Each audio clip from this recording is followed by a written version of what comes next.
j'avais aucune culture cinématographique, c'était pas du tout un rêve d'enfant. Quand j'ai commencé la formation, je savais même pas ce qu'était un scénario.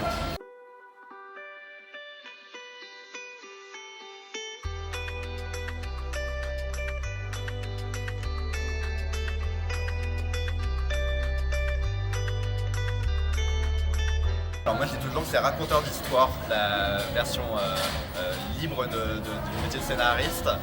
En gros notre enjeu c'est simplement de raconter des histoires, donc des histoires différentes avec des personnages différents, dans des contextes différents, des lieux différents, à des époques différentes, peu importe. C'est un métier qui est pas très connu, c'est un métier dont on fait pas beaucoup la promotion. Moi j'ai grandi avec aucune notion de ce qu'était un scénariste, même si je regardais des films ou des séries.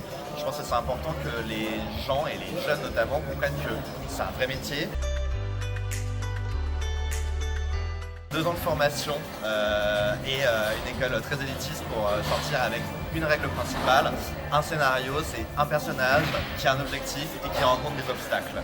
Et c'est la règle de base du scénario, c'est la règle à laquelle je reviens toujours parce que c'est celle qui va me permettre de créer ma série au début et c'est la règle aussi qui m'empêche d'être bloqué quand j'écris un scénario.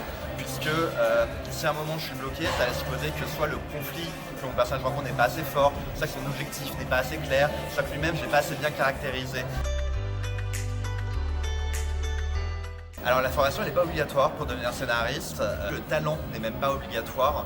Le scénario c'est une écriture très codifiée, c'est pas du tout comme un roman, ça obéit à des règles de dramaturgie et ces règles-là on peut les apprendre évidemment dans une formation ou une école. Moi j'ai fait le CEA, c'est une formation hyper intéressante, diplômante sur concours. Un scénariste on comprend les règles de la dramaturgie,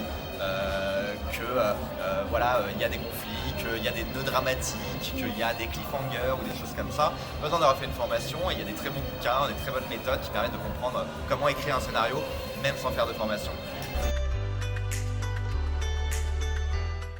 On a besoin de scénaristes, on a besoin de gens pour raconter l'histoire et qu'en plus on a besoin de différents pour raconter des histoires différentes parce que votre ressenti, votre expérience va vous permettre d'envisager l'histoire d'une manière totalement différente de moi ou de n'importe quel autre scénariste. Donc faites-le, renseignez-vous. Je pense qu'il n'y a pas besoin d'avoir une énorme culture sérielle ou cinématographique. Quand tu arrives à l'école, on te donne une filmographie sélective, les 70 films à avoir vus dans ta vie. J'en avais vu 4 et ça m'a pas empêché de devenir scénariste.